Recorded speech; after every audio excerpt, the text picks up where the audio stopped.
Students across East Alabama continue taking tests that will be used to grade their schools.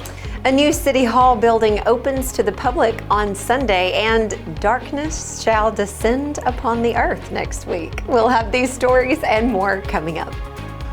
A couple of more cold nights ahead across East Alabama, but warmer weather is on the way and maybe to stay.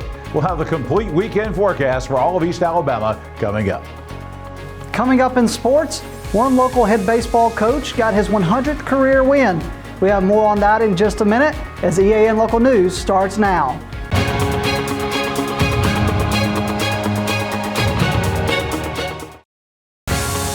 This segment of EAN Local News is brought to you by Oxford Lumber. Come visit any of our locations in Oxford, Jacksonville, Talladega, and Roanoke. Hello, we're glad you could join us. I'm Mike Stedham. And I'm Katie Edwards. Yesterday, we told you that elementary and middle school students are taking state-issued standardized tests this month. Today, we're going to take a look at how those ACAP tests impact students in the classroom. The Alabama Department of Education gives schools a 1-month window of time to administer these computer-based digital exams, which will take about a week to complete. The tests cover English and math in grades 2 through 8, and also science for students in grades 4, 6, and 8. And the tests take about 2 hours of classroom time on each testing day. Aston Sorrell, the Data Assessment Manager for Oxford City Schools, explains the process. We break it up into multiple days.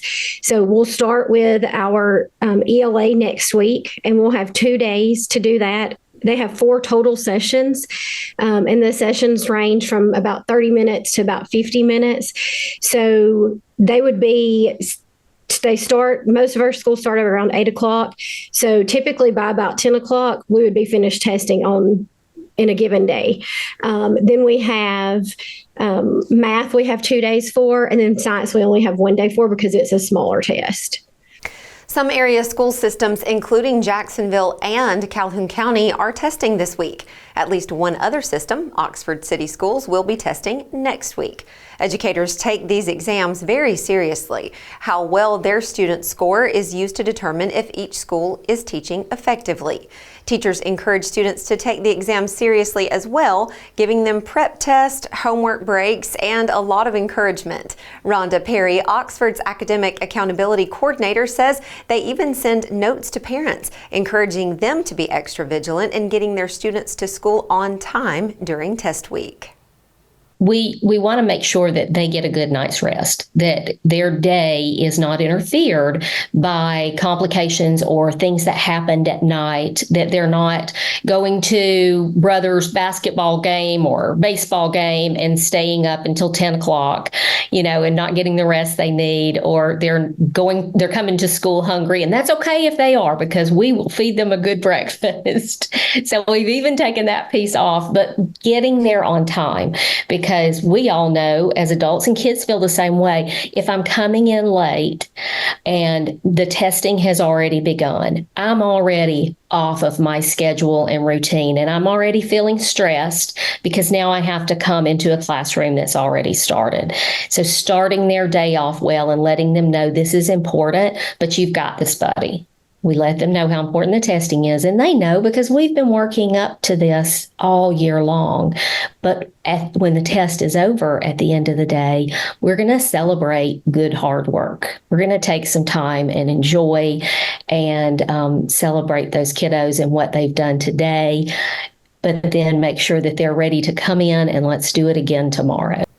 While schools encourage families to prepare for exam week, they also emphasize the importance of giving kids a breather so they don't develop test anxiety. State School Superintendent Eric Mackey, a former Calhoun County educator, says there are some specific ways parents can support their students during testing. I would say the main thing you can do at this point is make sure those students are well fed, well rested, well hydrated, get them to school on time, but don't put too much pressure on them about the test. When we come back, a new City Hall is ready to serve the public. For over 60 years, Oxford Lumber has been servicing our area, and our customer service has always been our main focus. Our customer service is what sets us apart from anyone else. From the moment you enter, our highly trained staff will treat you like family. To enthusiastically provide total customer satisfaction within a positive and self-fulfilling employee relations environment. Visit us at any of our 4 locations or at oxfordlumber.com. Segment of EAN Local News is brought to you by Waldrop Manufacturing, metal buildings made right here in Calhoun County. Anyone who wants a sneak peek of Jacksonville's new City Hall building can have it this weekend. The city is inviting the public to attend an open house for the new structure, which is located on Church Street in Jacksonville, where the previous building once stood. The event will kick off at 2 p.m. Sunday with a ribbon-cutting ceremony, and after that, a tour of the facility. According to the city, visitors will be allowed into the new council chambers, and they'll get a chance to check out some of the city offices. The event is free and open to the public. The new building took 18 months to construct. It is 12,500 square feet, and it costs about $6 million, according to a city spokesman. The structure was designed by Calhoun County architect Bill Whitaker, and it was constructed by Greer Building Contractors. It was built on top of the site of the old City Hall building, which was smaller and adapted for use by the city after serving as a medical facility. A city official said the municipality's records don't state when the former structure was built, but some stylistic elements of the building indicate it was operational as early as the 1960s. Shoppers looking for locally grown food can get ready for a busy weekend. The Jacksonville Farmers Market is opening Saturday morning for its 2024 season.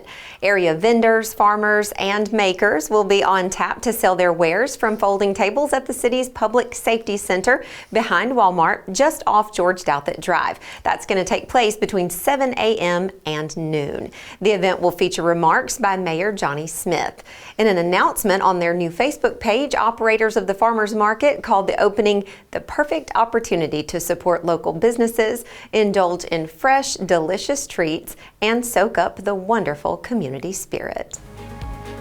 And when we return, we're all being followed by a moon shadow.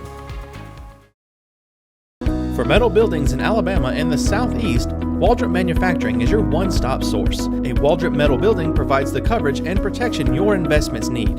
They specialize in carports, RV covers, portable buildings, and storage buildings. Stop paying rent for storage. With Waldrop's price per foot, you can actually save money by buying straight from the manufacturer.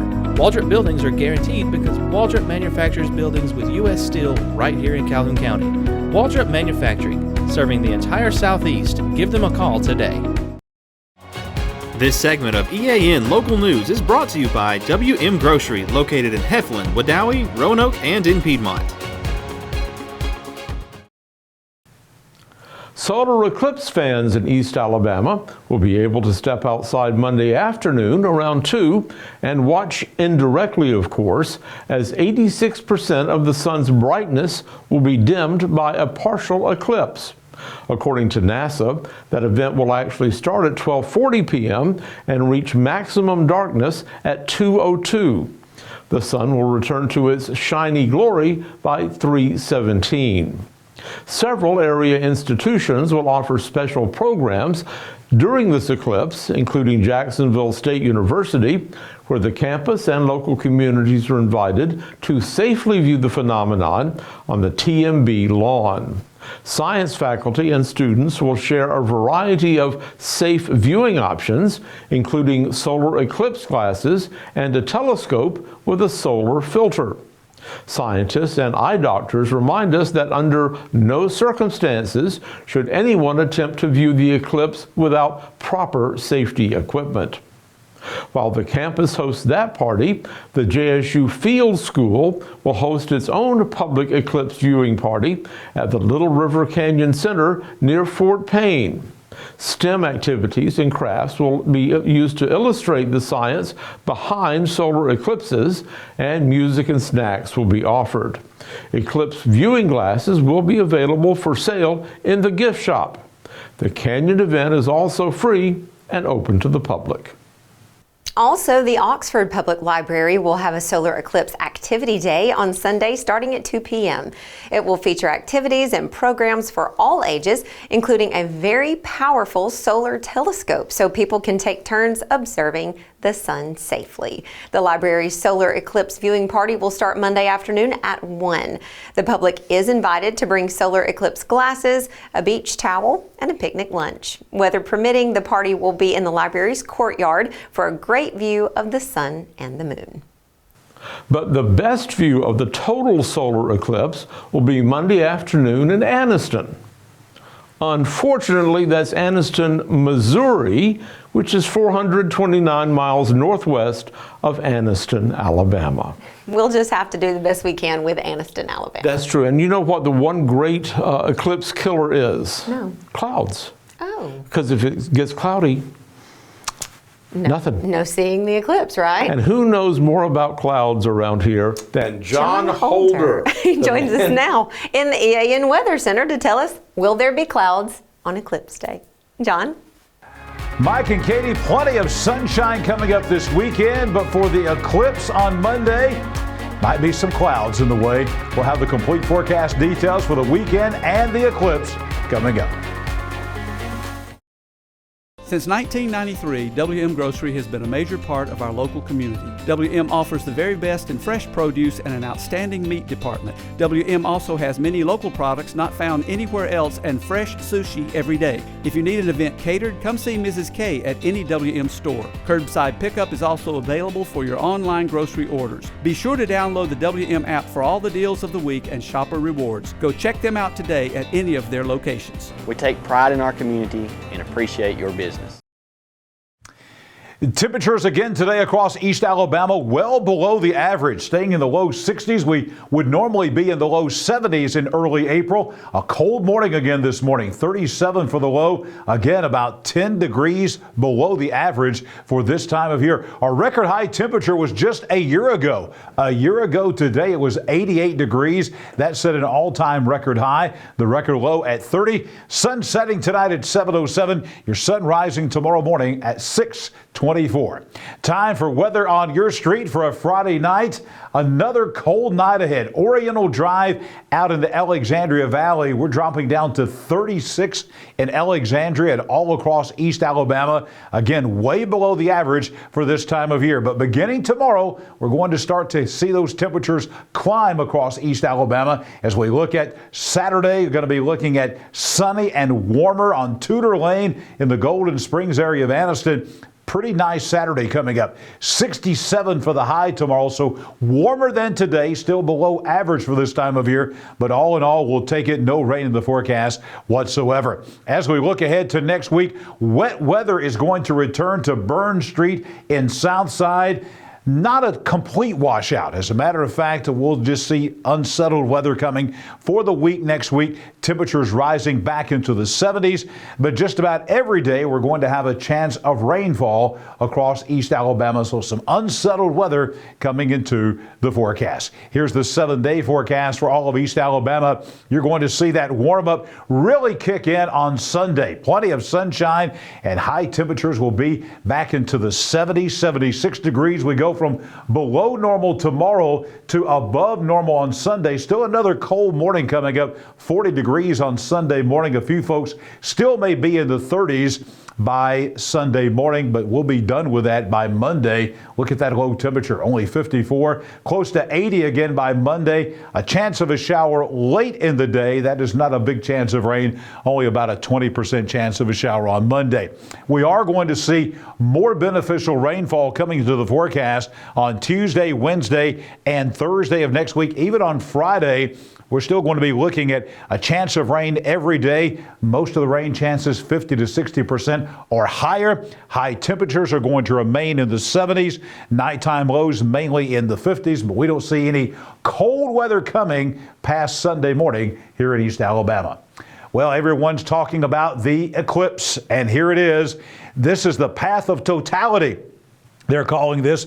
This goes all the way off the Mexican coast into South Texas, through the Dallas metro area, into Arkansas, then all the way into Illinois, Indiana, Ohio, and then back over into the Great Lakes into the Northeast. A lot of excitement about this. Here in East Alabama, we're going to be looking at basically about a maybe 75 to 85% chance, depending upon where you are in East Alabama. Obviously, the further east you go away from that path, the further west you go, the percentage of what we're going to see of the sun blocked by the moon on Monday afternoon is going to lessen, but we still should see a very good chance of seeing a lot of the moon stepping in front of the sunshine there on Monday. So basically, we're going to see a lot of clouds in place. That's the forecast, partly cloudy skies. So we're not going to see a big effect here in East Alabama. Even here in Texas and Arkansas and some of those places, again, we are expecting plenty of cloud cover and even rainfall there. So it's going to put a damper on the eclipse. Keep in mind, we do not see a full total solar eclipse in the continental United States coming for another 40 years after Monday. We'll refine that forecast for you over the weekend, and we'll have some complete updates for you coming as we move into Saturday, Sunday, and Monday. I'll be back here tomorrow with your Saturday forecast, breaking down the day, kind of day part by day part tomorrow. And then I'll be back here on Sunday and Monday mornings with your breakfast forecast. And of course, right back here Monday evening with EAN Local News, as we will have the forecast for the work week ahead for all of East Alabama. Coming up now, it is sports time. A local high school baseball coach notching his 100th win. Namath Pitts has the details right now in sports. Namath? Thanks, John. Jamison Edwards got his 100th career victory last night when Jacksonville won its 5th consecutive game and improved to 14-11 on the season. White Plains rallied from a 10-1 deficit with 4 runs in the 6th inning and 4 in the 7th, but ultimately Jacksonville held on to win and give Jamison Edwards his 100th career win. Jamison Edwards took his first baseball job in 2011 at Sachs High School. 2 years at Sachs with 27 wins. He then took a 6-year hiatus where he did not coach baseball. He transitioned to Jacksonville in that time frame, but just coached football. In 2018, the head baseball job opened up, and Jamison found himself back on the diamond. 6 seasons later now at Jacksonville as the head baseball coach, and 73 wins later, he has hit the 100 career mark. Here is Coach Jamison Edwards on winning 100 games. Well, I don't know that I've won any of the ball games. I mean, if we've had 100 wins while I've been the head coach, it's just because of the players. We just try to put them in a position to be successful. We try to give them every opportunity to win a ball game, and as many times as we've done it, we've probably come up short too. But it's not about the wins. It's about the relationships. It's about the kids. And I'm so thankful to every single player that's ever been out here and played for me. And I couldn't be prouder of this group over here for what they've done this evening. Not only did Jamison Edwards win his 100th career game, but his Jacksonville Golden Eagles swept White Plains to win their 3rd consecutive area championship. This is the first time since 2005 through 2007 that Jacksonville baseball has won 3 straight area championships. Jacksonville swept Cleveland County last week and White Plains this week to win the area. Here is Jamison Edwards on sweeping White Plains to win the area. That was big. That clinched the area championship for us. Mathematically, with the tiebreaker over Cleveland County and White Plains, we've took care of business this evening, and they did not make it easy. Like, all the credit in the world to White Plains and Coach Jennings and those guys over there. They fought their tail off the whole entire day. I mean, 10-1 going into the 6th inning. They clawed it all the way back, made it 10-9 with the bases loaded in the bottom of the 7th. And then, we brought in McGuire Mallett, and he was able to get a pop-up to the shortstop. We got it squeezed, and that gave us a sweep. So, again, just super proud of those guys in that dugout. the way they've played, the way they've persevered this year, the way they've worked for us and for their school and their community. And it's just, you know, it's good to win, obviously, but it's even better when these guys play in such a way that people can be proud of them. Jacksonville led 10-1 at one point, but then White Plains clawed back to make it a 10-9 game. In the bottom of the 7th inning, White Plains had bases loaded when McGuire Mallett was called upon to the mound. He got Jacksonville out of the bases loaded jam and clinched Jacksonville an area championship and Jamison Edwards his 100th career win. Here's McGuire Mallett on what was going through his mind when he was called upon to pitch. I was pretty nervous considering how well they'd been hitting the ball, and I just knew I had to get up there and throw it across the plate, not walk in anymore with the bases loaded, just try to get that figured out and give my team the best chance to field a ball. Congratulations to Jacksonville, and I want to send a big thank you to Miss Katie Edwards for getting the audio clips and pictures for us. Speaking of Miss Katie Edwards, that's it for EAN Local Sports. Let's go back over to Mike and Katie. Thanks for that update, Namath, and thank you for watching us today. You can find us here online every weekday on YouTube, Instagram, Facebook, or our website. Go to the platform of your choice and just watch our news, sports, and weather content whenever it's convenient for you. Have a lovely weekend. We'll see you back here Monday for your news on your schedule.